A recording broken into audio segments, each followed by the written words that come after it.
Hello guys, welcome back to the channel. Let's Talk Leeds. Hope you're all doing fantastically well.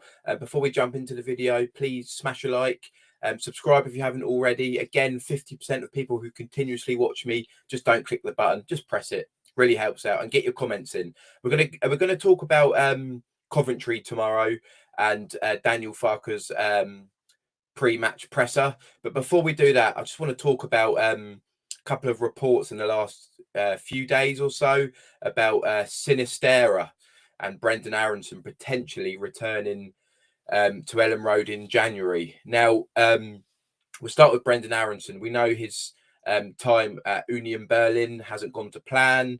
I don't even think he scored one goal in like 20 odd games. It just hasn't gone to plan. And apparently they're looking at terminating the loan. Whether that's to free up more of a wage budget to bring someone else in, I don't know. But what do you guys think of Brendan Arenson returning to Leeds? Now, it's a bit of an unpopular opinion, but I'm just going to say it anyway. In glimpses, I really liked Brendan Arenson. Obviously, we know his strength wasn't a big part of his game, and we know he needs to bulk up, but sometimes he had some lovely moments on the ball, and if it wasn't for such poor finishing, he would have accumulated a few more assists. And I just wonder, dropping down to the Championship, could he be of use to us, even if it's off the bench? We know we're crying out for a 10 in January. If we don't sign one, could he be a decent sub to have? Could he be a decent backup player to have in the Championship? I don't know. I think there is an argument to be made there. I know a lot of people will be like, no, don't want him anywhere near a club, and I get that as well. But let me know in the comments below what you think, guys. And Luis Sinistera, obviously forced his way out of the club. It dragged on for the whole of August, and on deadline day, he got his move in a swap deal for Jadon Anthony. Anthony's time at Leeds hasn't really gone to plan. He hasn't got the minutes that he probably thought he would, or hoped that he would even.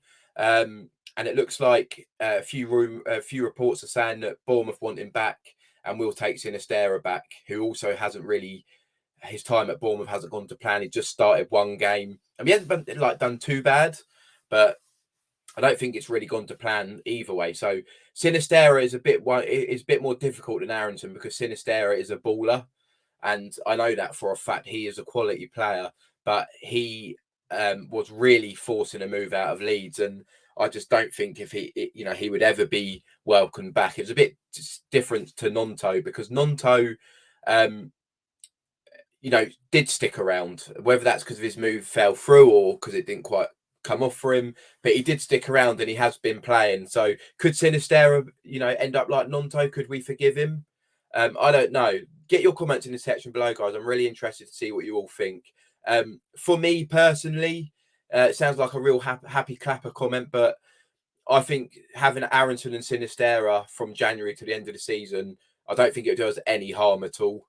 And I'd rather have Sinistera than Jadon Anthony, if we can forgive them. If we get promoted, it's a complete different story. But yes, guys, we'll jump into Daniel Farke's pre-match interview for the Coventry game tomorrow, which is going to highlight a few things that he said, and I'm going to give my opinion on it.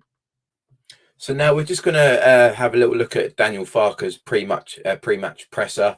I'm not going to go through the whole thing because we'll be here all day, but just a couple of points that I wanted to talk about.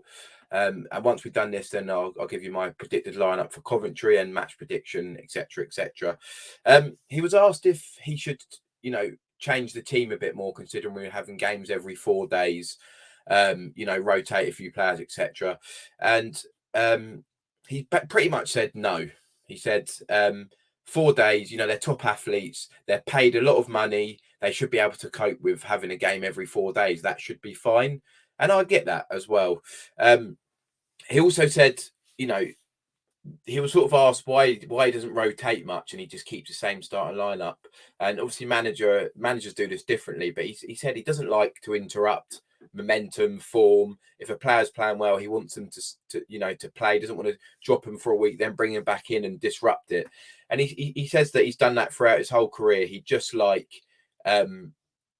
keeping his best 11 out.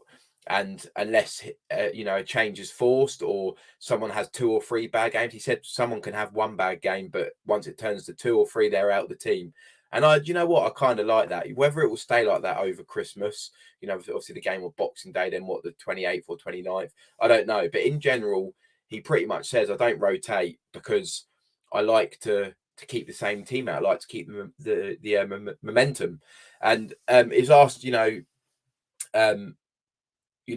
could we have got better results had we have done that? And he pretty much said, look, you know, this is a results based. The opinions are just results based. So, like against Sunderland, if we made 9 changes and win the game 1-0, he looks like a hero. If we make 6, 7 changes and lose the game, people are saying, why are you changing the team that beat Blackburn 2-0? What are you doing? Why are you changing it up? But because we put the same team out and lose the game, then people are saying, oh, you should make changes. So it's just in hindsight, isn't it? It's just results based opinions, and that's so standard in football from fans, including myself, probably you watching. There's that, you know, when something goes wrong, you always think, well, why did it go wrong? What could we have done different?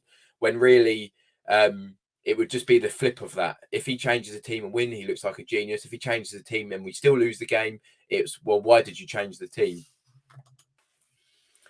He was also asked about our start to the season and if he's sort of happy with it. And he said, look, in the summer, after the disruption we had with all the players and God knows what else, he said, if you'd have said after 21 games we're going to nearly have 2 points a game and sitting in 3rd place and still up there in the mix, he said, I'd bit your hand off.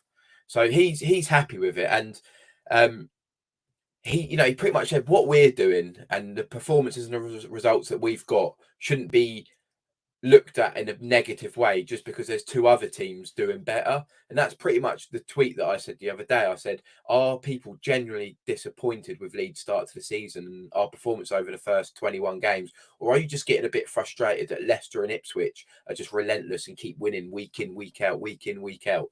And I think that's sort of what he was getting at, is like, we've done well. Don't think that we haven't just because two other teams are doing better.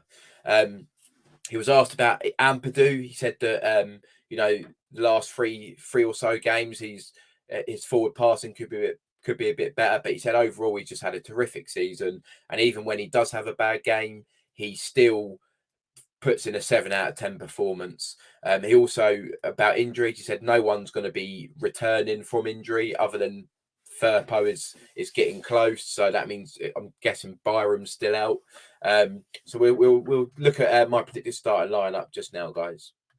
Now, because he's typically stays with the same team, it does become boring doing these. So I'm just going to rifle through it. Pretty much the same team.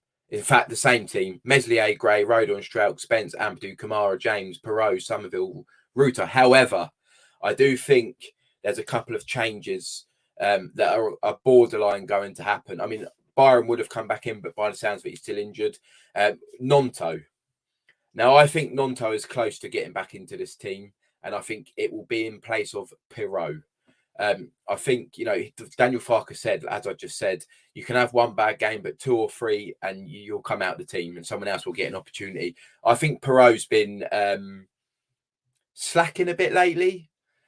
We know he's a potent finisher and we know he'll grab a goal, but sometimes it feels like he's leaving us light in midfield. He feels non-existent, and it's been quite often lately. I've been watching the games and haven't even noticed him on the pitch. So I think that number 10 is borderline Nonto. I think it could easily be Nonto starting there.